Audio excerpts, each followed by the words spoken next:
Gracias a nuestros ponentes. Vamos a iniciar la sesión. En un minuto les llevo el micrófono. Vamos a empezar con dos preguntas, primero por este lado y después vamos a ir de aquel lado con Antonio. Nombre y medio para que los que no te conozcan, por favor.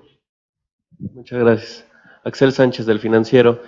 Primero preguntarle al doctor Solís respecto a las cifras de agosto. Realmente son cifras bastante llamativas o lo negativo que se presentó. Quería tener un poco más de detalle o lo que le han comentado las armadoras. Sé que ya es una situación de cada una, pero 7 de 11 marcas que producen en México presentaron cifras negativas. Esto es por cambios en las líneas de producción. O sea, tener un poco más a detalle eso. Y segundo, preguntarle al ingeniero Oscar Albín, también hablaban sobre cambios en la producción de autopartes porque hay una menor demanda de vehículos en toda la región de Norteamérica. Quería que me diera un poco más de perspectiva sobre cuál es la estrategia en la industria y si usted prevé que en 2020 se presenten datos negativos para el sector. Gracias. Gracias, Axel. Bueno, la respuesta a tu pregunta ya la di hasta donde tenemos. Tenemos marcas que nos han indicado cambios en líneas de producción. Tenemos marcas que nos han indicado baja en la demanda y que les han obligado a hacer ajustes. Incluso una de ellas públicamente indicó que cerrará un turno por baja en la demanda del producto que estaba fabricando y está en los medios. Me parece que tenemos ahí una mezcla, pero las señales de debilitamiento del mercado mundial ahí están, nos están alcanzando y por eso estamos viendo pues estos números, que como dije, yo espero que en la última parte del 2019 podamos recuperar un poco y terminar con números muy modestos, pero del lado positivo. Vamos a ver.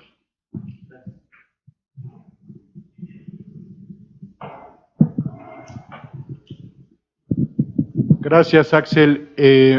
Mira, efectivamente suena contradictorio que por el lado del mercado doméstico o mercado interno y el poco crecimiento o nulo crecimiento de la producción de automóviles en Estados Unidos e incluso una reducción en Canadá, la industria de autopartes presente un incremento de arriba del 3%. Lo que está sucediendo es lo siguiente: la medición que hacemos es en monto de facturación. En Estados Unidos hay una conocida incremento en la demanda de vehículos pickups y SUVs y una disminución en lo que son sedanes. Obviamente nosotros en México exportamos tanto para pickups, SUVs como sedanes.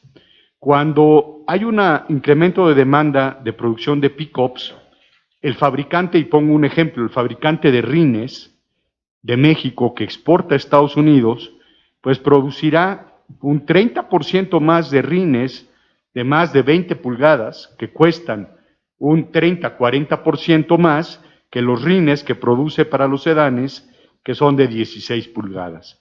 Entonces, nosotros en la industria de autoparte nos estamos viendo beneficiados a que la demanda de productos para SUVs y pickups pues son obviamente más caros que los de demanda de sedanes. Un parabrisas para un pickup pues vale 30% más que un parabrisas para un sedán, porque simplemente es 30-40% más grande. Entonces, esa es la razón por la cual la exportación y la producción de autopartes sigue creciendo, porque el valor de las mismas son mayores por el tipo de vehículo destino que llegan. Para el 2020, la producción en Estados Unidos está pronosticada, o de NAFTA está pronosticada un poco por debajo de los 17 millones de vehículos totales, 16 y medio, ahorita vamos a terminar con 16,700. Si estos pronósticos se mantienen, pues creo que para la industria de autopartes será un año equivalente al actual, todavía en un sentido muy bueno. Y yo creo en lo personal que la predicción para un inicio de reducción de economía en Estados Unidos venga para el año 2021 más que para el año 2020, que para ellos es un año electoral y que deberá de ser un año de economía mantenida de alguna manera buena para los ciudadanos de Estados Unidos. Entonces, básicamente se explica por el tipo de autopartes y el tamaño de autoparte que estamos exportando a Estados Unidos.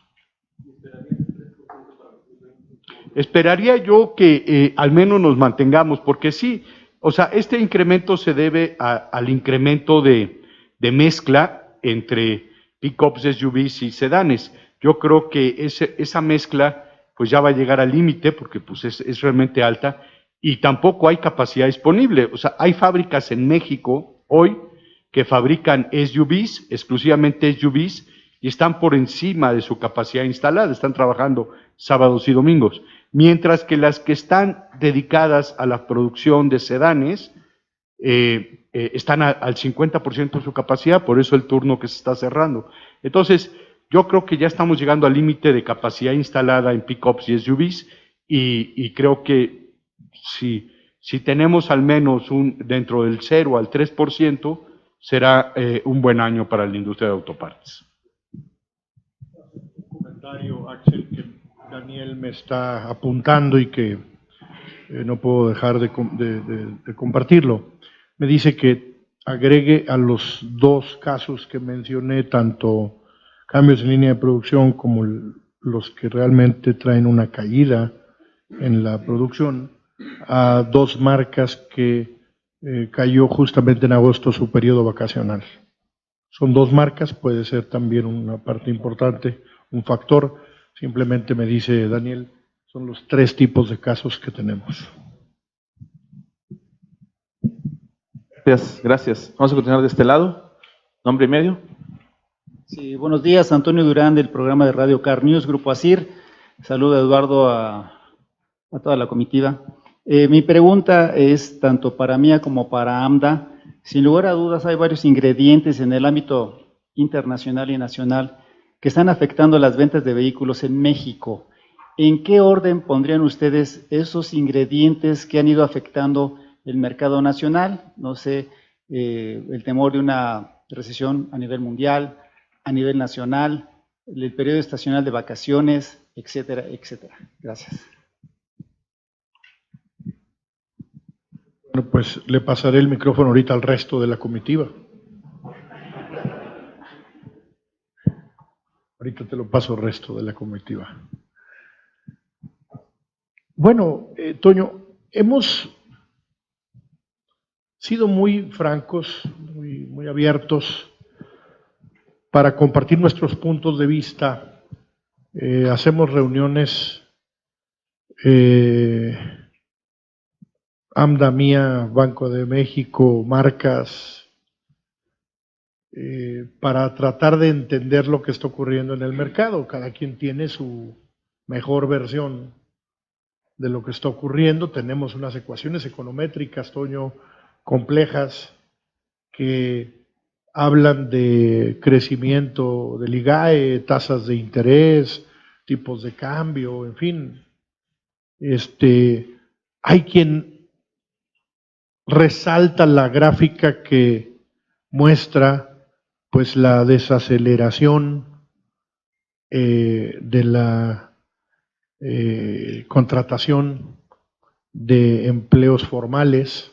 Tú lo viste, trae una caída, casi una caída libre en lo que es el crecimiento, ¿verdad? Venimos de crecimientos del 4 y pico % a 2 y pico, sin recuperación, es decir, no vemos que se detenga. Entonces hay quien dice, pues ahí está, los empleos formales están cayendo, que son los que son pues sujetos a crédito porque son empleados que se pueden bancarizar, etcétera. Pero hay quienes como yo, que somos un poquito más pragmáticos y te decimos que la incertidumbre, un ambiente de incertidumbre le pega inmediatamente a la demanda de bienes durables. Se pospone la compra del bien durable, auto, línea blanca, el refrigerador, lavadora, secadora, estufa, porque empiezas a ver que los escritorios de tus vecinos se empiezan a vaciar en el trabajo. Y entonces tú comprando un auto nuevo y embarcándote en un crédito, dices, me aguanto tantito, déjame ver si la cosa aquí se tranquiliza y empiezo a ver perspectiva. Te vas a embarcar un crédito de 4 años o más, pues quieres estar seguro que tu trabajo ya lo tienes seguro, que el ambiente económico reflejado en variables que observas de primera mano, tus compañeros de trabajo, tu familia, ¿verdad? Pero si todo mundo te habla de que sus indicadores están cayendo o que ya les quitaron el trabajo o que no consiguen trabajo, genera incertidumbre, Antonio. Y esa incertidumbre que hemos pedido al Banco de México que nos ayude a modelar, para mí es el factor número uno. Conste que para mí, insisto, hay quien que son variables mucho más tangibles, como puede ser esta de trabajadores asegurados en el los autos, que encima del índice de precios general del consumidor y que entonces eso es lo que está haciendo que caiga la demanda. Creo que es más por el lado que yo te estoy diciendo, claro, esa es mi forma de verlo. Ahorita Memo te dará su propia opinión. Me parece que en un ambiente de incertidumbre vamos a seguir viendo posposición de compra de bienes durables, en donde ahí van en esa canasta los autos, que ese ambiente de incertidumbre nos viene desde el 2017, coincide con, primero, las amenazas de Trump cuando queda como candidato, de candidato pasa a ser presidente electo y comienza sus amenazas de salirse del tratado y de poner aranceles del 30% y los efectos que eso iba a tener en nuestro país. Entonces, hay mucha incertidumbre en el ambiente. Entonces, me parece que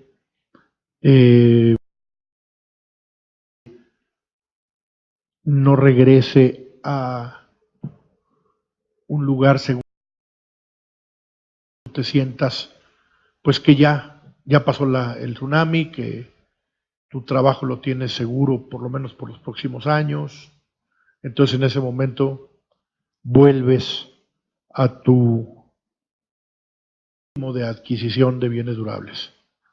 Me parece que está por ahí, Toño, el tema.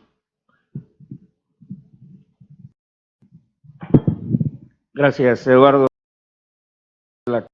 Aquí el resto de la comitiva. Gracias, Toño. Efectivamente, como lo hemos venido comentando con todos ustedes, la situación que priva en el mercado interno automotor se explica desde diferentes factores, todos ellos negativos, por supuesto. Hemos venido observando la caída constante de la venta de vehículos desde el segundo semestre del 2017 y recuerden, lo apuntaba en mi intervención, el comportamiento negativo empezó en el segmento de automóviles subcompactos, los autos que son de menor precio y de mayor volumen, mayor peso dentro de la estructura del mercado. Y esto fue consecuencia de un debilitamiento del poder adquisitivo de los consumidores de menores ingresos. De menores ingresos me refiero dentro de lo que adquiere vehículos. Con ello, lo que se fue acentuando a lo largo de todos estos meses, es también una menor capacidad de debilitamiento del poder adquisitivo nos lleva a una menor capacidad de endeudamiento.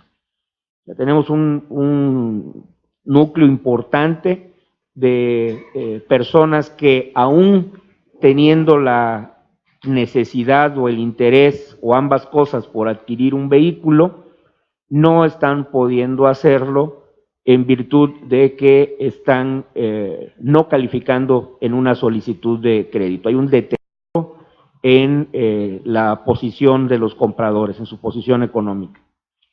Y esto es lo que vimos cómo se reflejó en la caída de la venta de los autos subcompactos y también de los compactos, ese grupo de consumidores. Y hay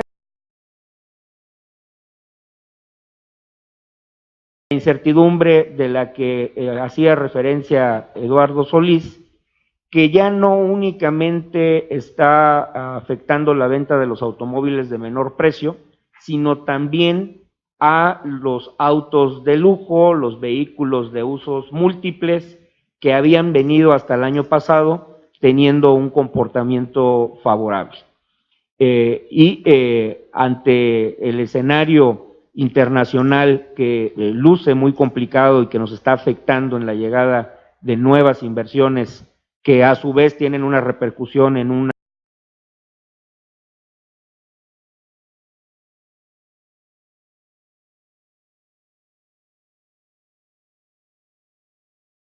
está promoviendo o está generando esta mayor incertidumbre y que nos afecta de manera importante en el mercado automotor por las consecuencias que tiene en que haya menor disposición para adquirir bienes de consumo duradero como son los vehículos, que representan obligadamente un poco más de 2/3 de los vehículos que se venden se hace a través de un instrumento crediticio, pues, que se requieren entre 3 y 5 años para poder cubrir el financiamiento. Esto quiere decir que hay un compromiso de largo plazo que necesariamente pasa por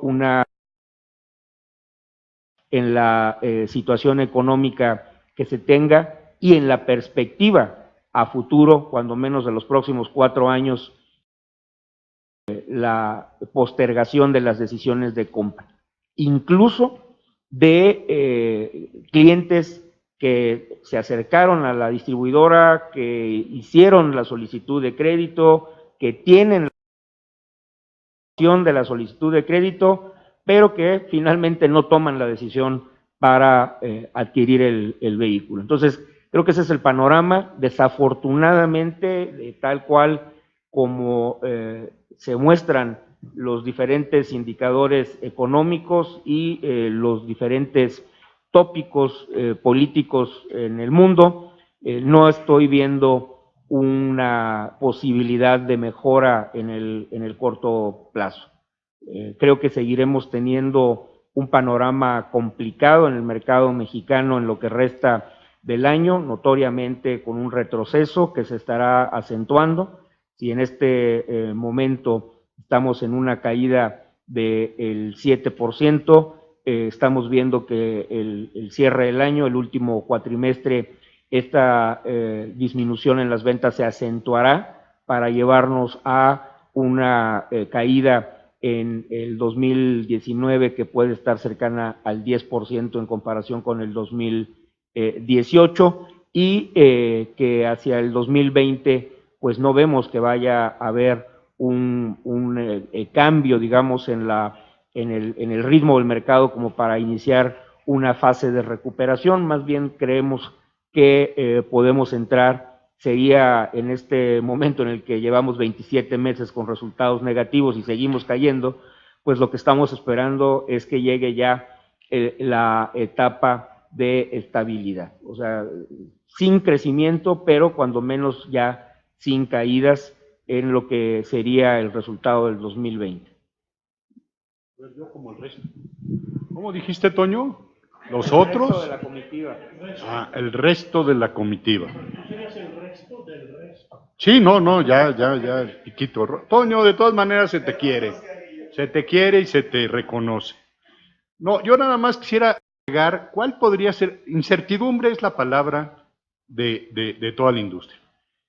El primer elemento que podría venirse en el corto plazo para empezar a quitar ese factor de incertidumbre sería indudablemente la ratificación del Tratado de Libre Comercio con Estados Unidos, Canadá, por parte del Congreso de Estados Unidos. Hoy en día, la guerra comercial que tiene Estados Unidos con China, con Japón, con la India, iniciando con Europa también, nos ha llevado a que nosotros pudiéramos ser una plataforma de manufactura de autopartes para el mercado de Estados Unidos de todos esos países.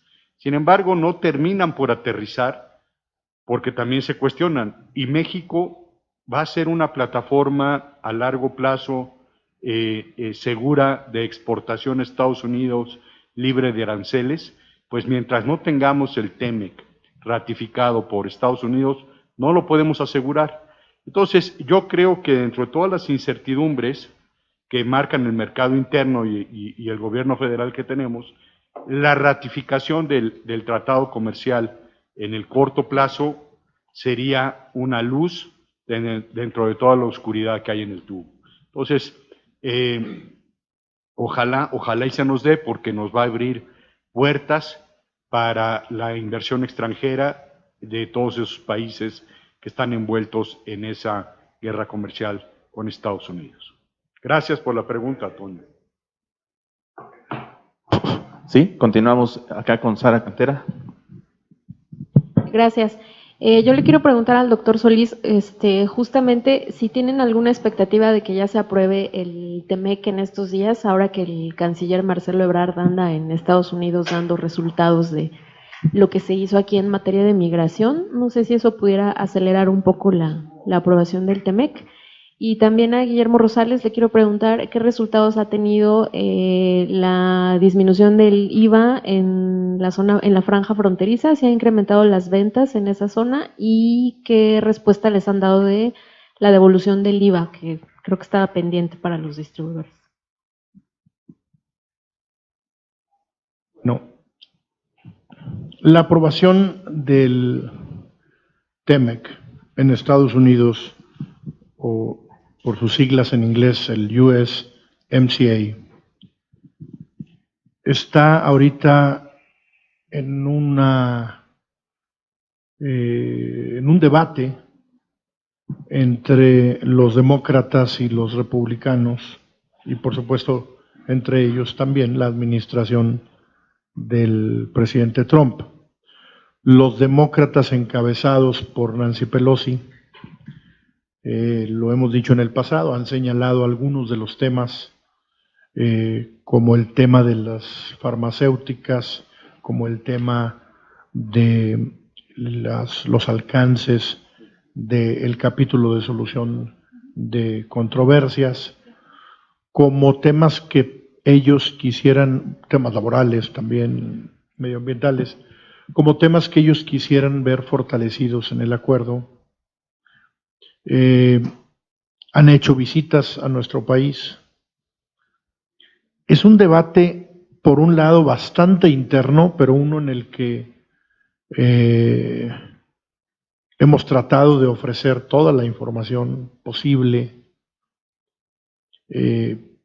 sobre todo en visitas a los legisladores, el Consejo Coordinador Empresarial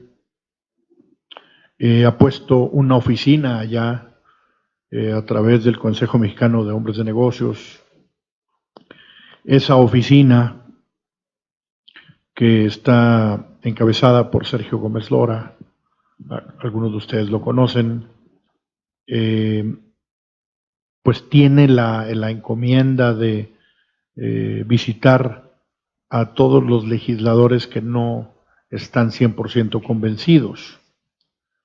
Ese es un trabajo titánico, es un trabajo muy importante, pero es uno que también está enmarcado pues en tiempos políticos para Trump. Hay quien dice que la votación se podría dar en octubre, pero hay también quienes piensan que no va a ser antes de noviembre. Entonces, no soy el experto en Washington como para dar una brújula mejor, pero no es claro, Sara, no es claro.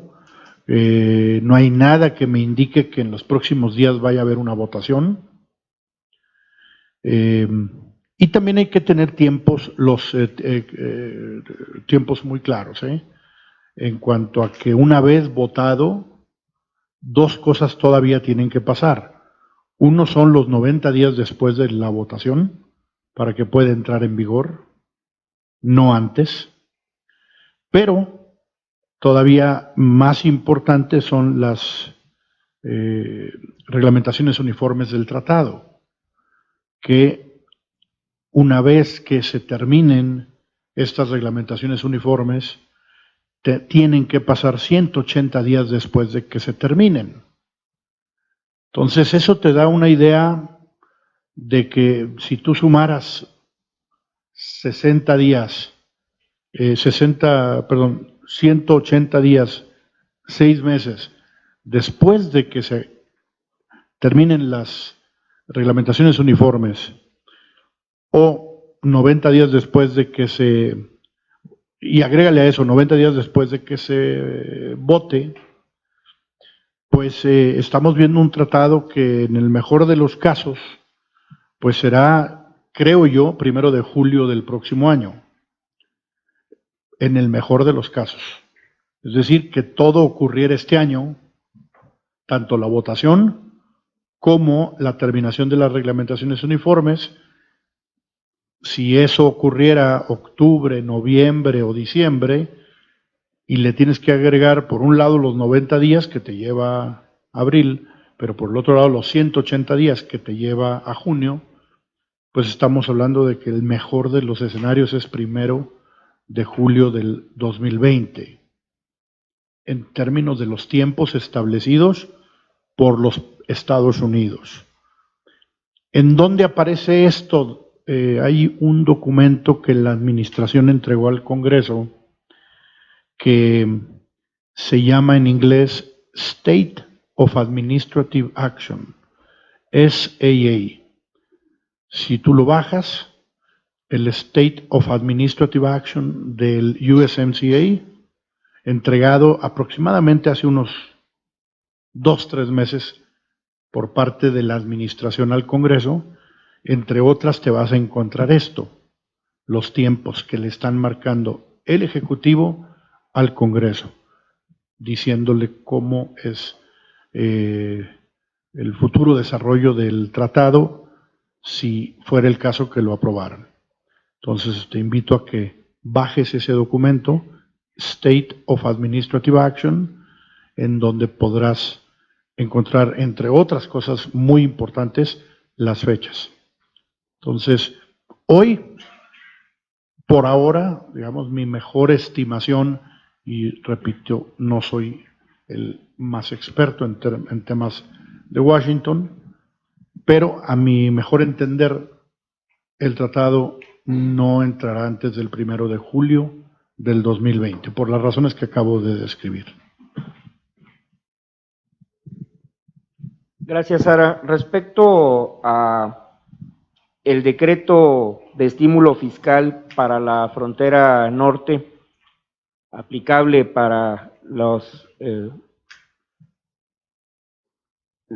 obligaciones del impuesto de la renta y del impuesto al valor agregado, los distribuidores de vehículos se adhirieron a dicho programa.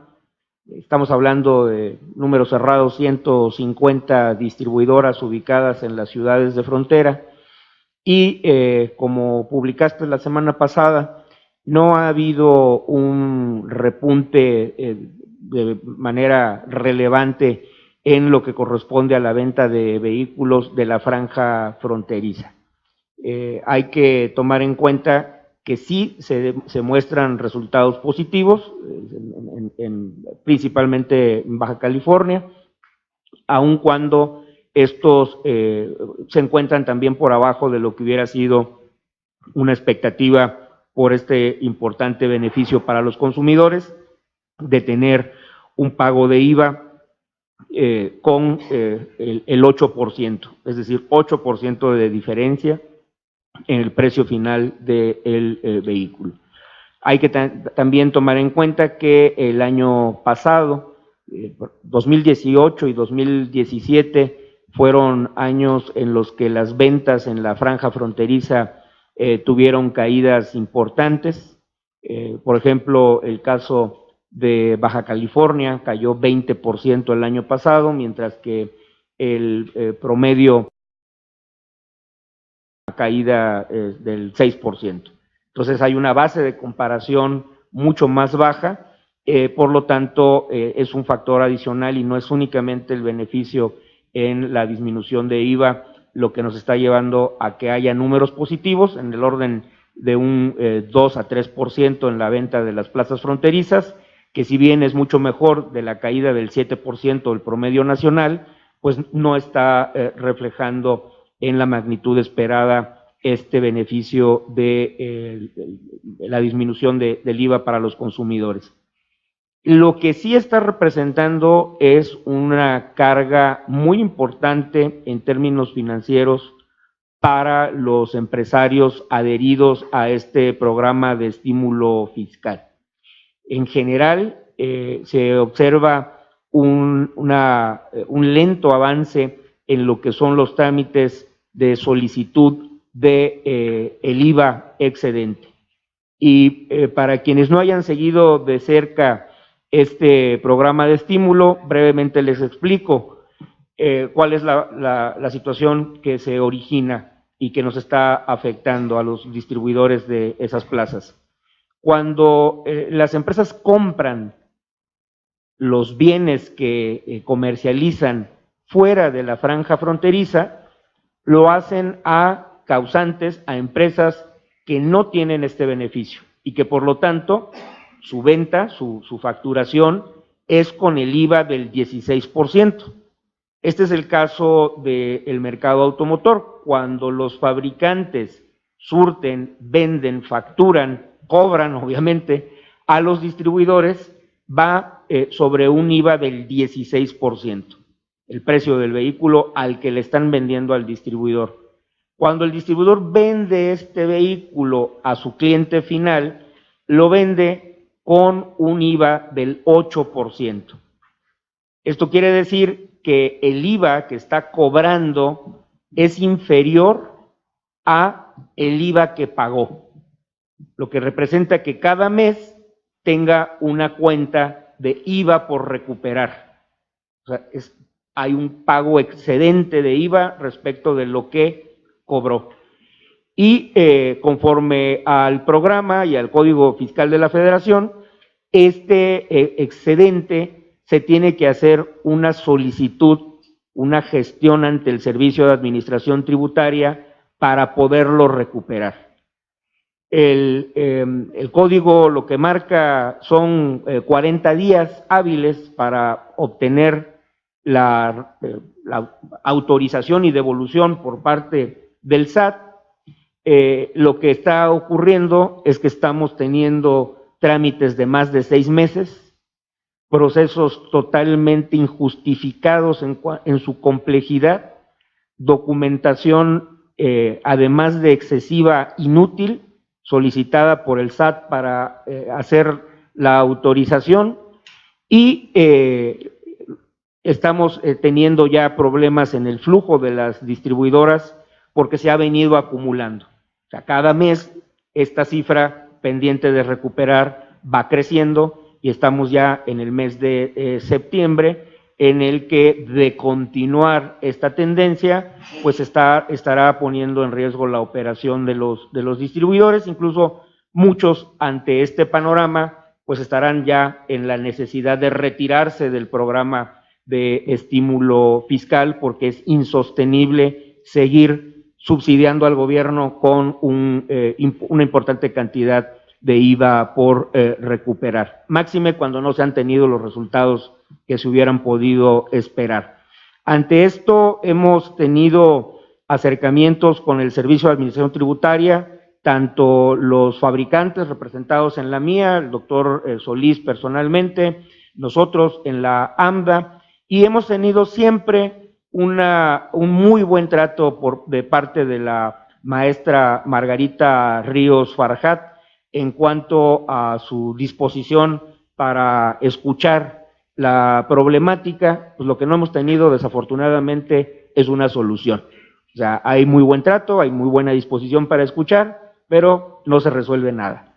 Y pasan los meses y se van acumulando saldos importantes para las finanzas de los distribuidores.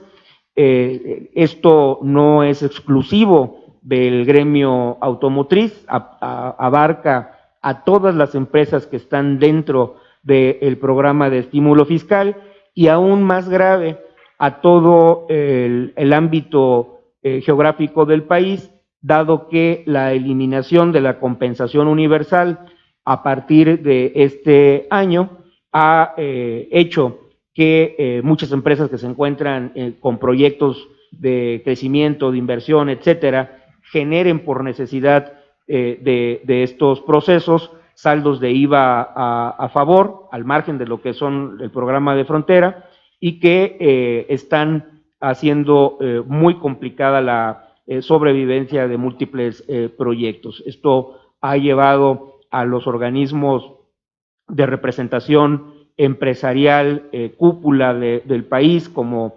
la Coparmex, la CONCAMIN y el propio Consejo Coordinador Empresarial, a solicitar al Servicio de Administración Tributaria pues una solución urgente para que no se ponga en riesgo la operación de miles de empresas en el país. Muchas gracias. No, o sea, todavía no tenemos un conocimiento de que haya una decisión tomada, pero por los flujos que están comprometidos, que se está poniendo en riesgo la operación, llevará a evaluar muy seriamente esta posibilidad.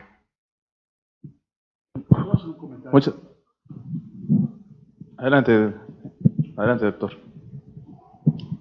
Sí, yo creo que como decía Guillermo al final, sí hay que señalar cuando las cosas pues no están saliendo como quisiéramos, pero también pues cuando por lo menos algo de eco está teniendo. Nosotros, su servidor, tuvimos una reunión con la jefa del SAT hace unos días a propósito de que vamos a tener la firma de un documento que pues ya se publicitó y se hizo la información de que ¿qué día se firma? El día 11, pasado mañana. Estaremos firmando un documento pues de las buenas prácticas fiscales de ir a tratar de que disminuya el número de empresas que están en la informalidad y buscar colaborar el SAT con nosotros y nosotros con el SAT. Una firma de un documento que se hará el próximo miércoles, lo firmará el Consejo Coordinador Empresarial, lo firmará el CONCAMIN y entre otras cámaras y asociaciones lo estará firmando a mía. En ese marco de esa reunión, como ya lo adelantaba Memo, y entre otras gestiones, porque hemos hecho, pues a lo largo de estos meses, diversas gestiones, la jefa del SAT, Margarita Ríos Farjat, se comprometió a volver a revisar el tema. Aquí hay de dos temas. Algunos concesionarios caen en un cajón de grandes contribuyentes y otros concesionarios no caen en el rubro de grandes contribuyentes. Parecería menor el tema, ¿verdad, Memo? Pero no lo es porque son dos oficinas distintas dentro del SAT y tienen un tratamiento distinto y son dos administradores generales que no son lo mismo. El reporte que tengo, y habrá que corroborarlo, por supuesto, con AMDA, allá en Baja California por lo menos, es de que se empezaron a mover las cosas. Es de que de manera muy lenta, pero que el miércoles, jueves y viernes pasado, por lo menos, se empezaron a hacer las primeras devoluciones. De cero que tenían en el caso de Tijuana, llevan casi el 15% del total devuelto en 3 días. Ojalá que sea el inicio de la diferencia. Hay que reconocérselos porque si no, entonces, ¿para qué son estas gestiones y estas reuniones? Lo que quisiéramos, como le hemos señalado a la jefa del SAT, pues es que lo hagan de manera más expedita, porque como ya lo dijo Guillermo Rosales, nuestros concesionarios afiliados a la AMDA en estas regiones, incluyendo Juárez, por ejemplo, además de Mexicali y Tijuana, pues el tema del IVA es un flujo de sobrevivencia, porque finalmente, como él ya lo adelantaba, compran al 16 de IVA el auto y lo venden al 8. O sea, la aritmética no es tan complicada. Y le entran de manera voluntaria a este programa. Entonces, primero, agradecer que las cosas se empiecen a mover. Y segundo, insistir en que sea muy expedito, porque para algunas de estas marcas puede ser la sobrevivencia. El tema de las devoluciones corta en ángulos mucho más grandes también. Las nuevas inversiones, por ejemplo, de las armadoras, en donde ellas también en la fase preoperativa, pues generan una cantidad de devolución de IVA impresionante, la cual también no se están devolviendo de la manera más expedita.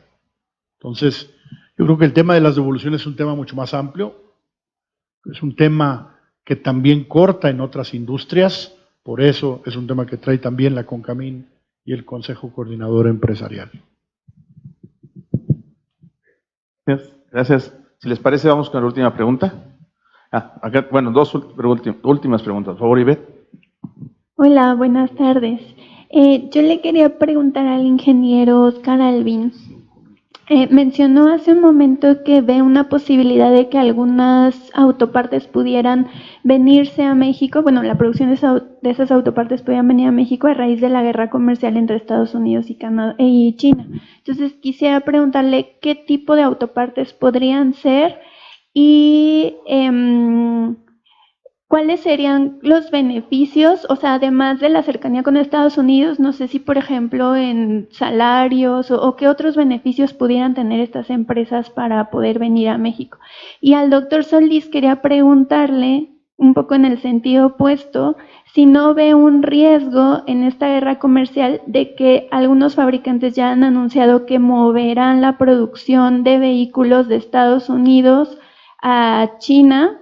Incluso, bueno, estamos viendo que, por ejemplo, General Motors está enviando o ya envió la producción de Aveo, que antes se hacía en México, a China. Y también Ford ha dicho que va a producir más modelos de su marca Lincoln, ¿no? Que, por ejemplo, aquí también hay producción. Entonces, no se ve un riesgo de que esta producción pudiera empezar a migrar hacia China.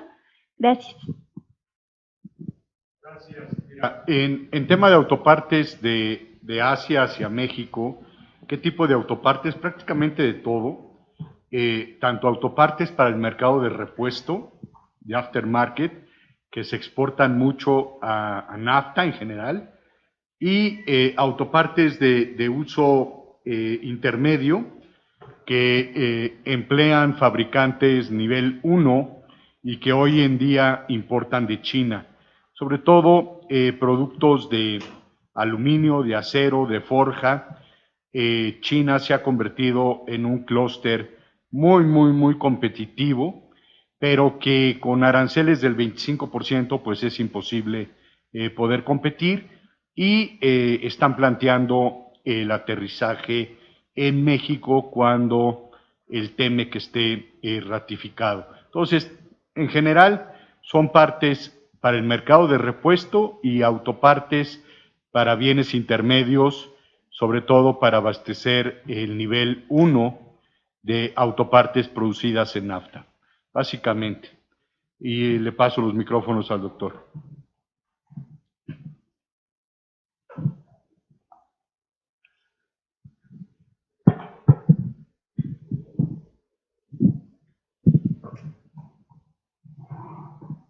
Gracias. No tengo la información con la que cuentas para hacerme esta pregunta. Por supuesto, a nivel de marcas, nosotros en la asociación pues no damos ninguna información porque primero no contamos con ella. Entonces, yo te ruego que hables con el área de comunicación de las marcas que has mencionado para que te den más información. Sin embargo, déjame contestar de manera genérica. Yo no veo dada tu pregunta, yo no lo veo. No veo un movimiento de fabricación de México hacia China. No ha pasado, no veo que vaya a pasar. Ellos saben que México es el lugar para estar si quieres tener un arancel de cero, como lo tienes hoy, para exportar a Estados Unidos, y que todos esperamos lo vas a seguir teniendo bajo el TEMEC. No veo que China, digo, además escogiste como el peor, no veo que China vaya a tener un arancel de cero pronto, no veo que vaya a sostenerse el 2.5% que tiene Estados Unidos bajo el OMC en nación más favorecida, y veo que más bien podrían estar invocando bajo argumentos que pueden ser válidos o no, para nuestro punto de vista no lo son, para poder elevar aranceles que ya Estados Unidos ha hecho no más que una amenaza. Iniciaron una investigación para poder elevar aranceles en cuanto la administración quiera dispararlos. Ya se hizo la investigación. Entonces, no lo veo. Hay demasiada incertidumbre en la relación y además, por supuesto, de la logística. No me parece que es por ahí, ¿verdad? Porque si tú ves los flujos de autopartes entre Estados Unidos y China, no tiene nada que ver con los flujos de autopartes de México con Estados Unidos. En una muy especial y profunda integración del sector de las autopartes con la industria automotriz terminal de los dos países. Terminamos con esta última pregunta, por favor. Gracias, Everardo Martínez del Heraldo. Son muy puntuales. La primera es para los tres, lo que menciona el presidente Óscar Albines, el TEMEC, la ratificación sería una luz al final del túnel. ¿Sería lo mismo en el caso de las ventas? ¿Esa incertidumbre también podría borrarse un poco? La otra es, si hay avances en la reunión con la Comisión de Economía del Senado, del senador Madero, en el caso de modificaciones constitucionales para incrementar a 250,000 vehículos la venta. Y la otra es también qué avances hay en la discusión o en el análisis que está teniendo la Administración Federal de poner, o más bien de regularizar la importación de vehículos usados. Ojalá que nos puedan dar un poco de eso nada más. Gracias.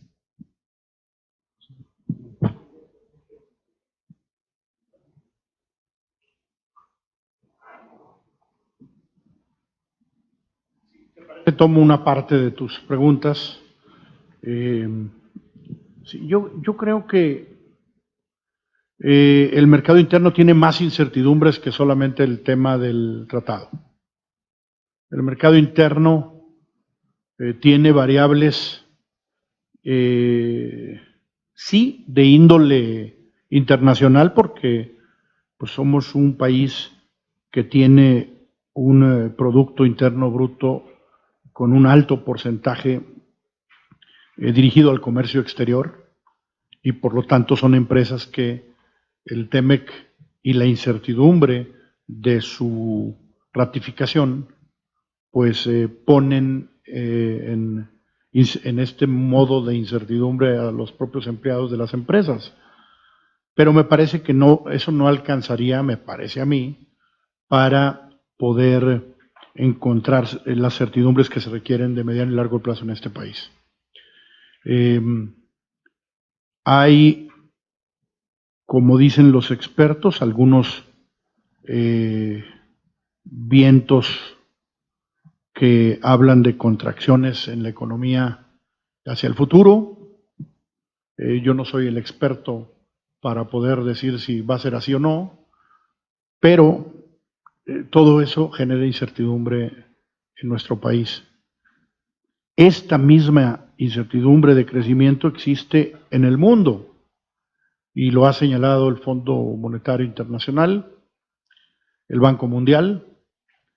Entonces, hay un reconocimiento de ello por la propia Secretaría de Hacienda cuando en su paquete económico que entregó al Congreso, pues ajusta hacia la baja el crecimiento de México para el próximo año.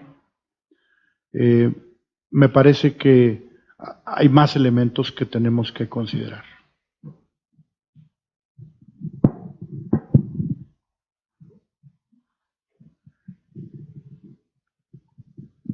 Sí, como dice Eduardo, el TEMEC es una luz, pero no ilumina el tubo, ¿no?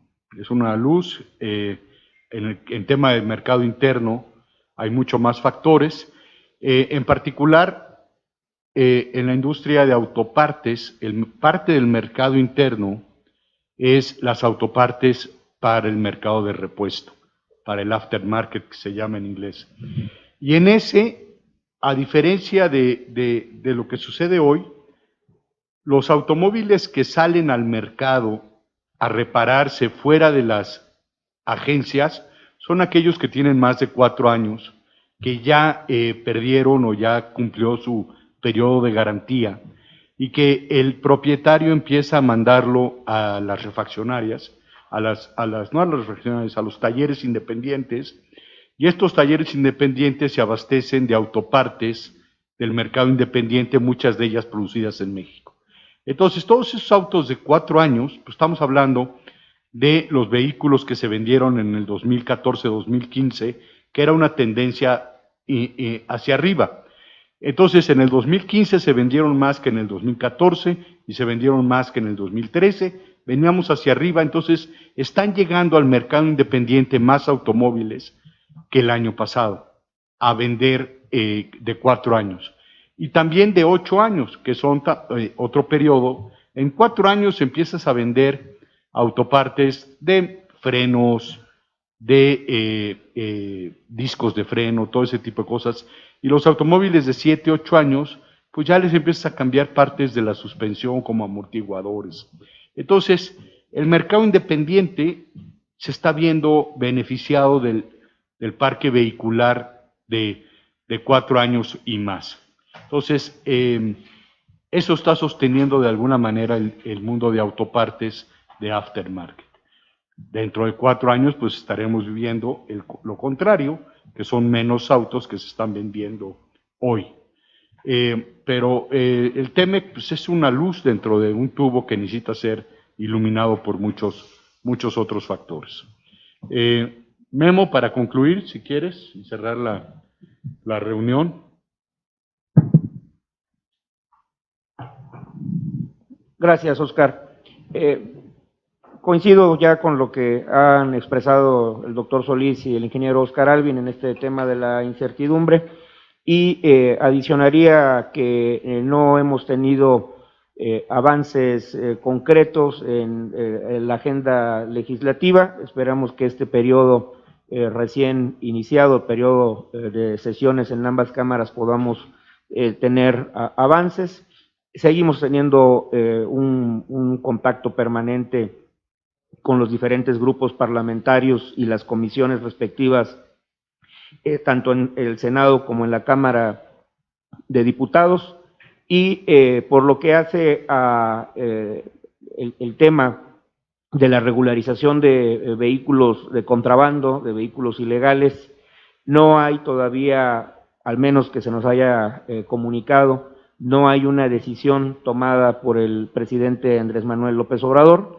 En diferentes ocasiones, en sus ejercicios de comunicación a través de las conferencias de prensa, ha respondido a la interrogante sobre esta materia que pues se encuentran analizando dentro del gobierno la decisión que tomarán y ponderando desde su perspectiva que hay una demanda social y que existe un problema asociado a seguridad pública con la utilización de estos vehículos ilegales que requiere de una solución, pero que también habrá en su caso una afectación al sector automotor y dada la importancia en la recaudación de impuestos y en la generación de empleo de nuestro sector, pues están tomando en cuenta esas aristas. En conclusión, no hay todavía una solución. Lo que nosotros quisiéramos es que ya hubiera una solución y que esta fuera una respuesta clara y contundente en cuanto a que no habrá regularización, que no se sigan haciendo ilusiones ni entusiasmando en seguir introduciendo estos vehículos y también un combate frontal a la proliferación de la introducción, comercialización de los vehículos ilegales, pasando por poner orden en lo que son las actividades de organizaciones como ANAPROMEX, ONAPAFA, UCD, que de manera totalmente abierta promueven la venta de protección, poniendo engomados, identificadores a los vehículos y pues esto de manera muy clara y contundente está lesionando la legalidad y apartándose de lo que ha sido la máxima del presidente Andrés Manuel López Obrador, nada por encima de la ley, nadie al margen de la ley, ¿no? Entonces eso no lo estamos viendo aplicarse en el tratamiento que se da a los vehículos ilegales y es justo lo que estamos demandando que suceda, ¿no? Les agradecemos mucho su participación, su asistencia a esta conferencia de prensa que cuenta hoy con la participación de la Industria Nacional de Autopartes. Muchas gracias, Oscar, qué bueno que te sumas a este ejercicio y muchas gracias, Eduardo. Nos veremos el próximo mes y gracias a la Asociación Mexicana de Concesionarios Honda por su hospitalidad.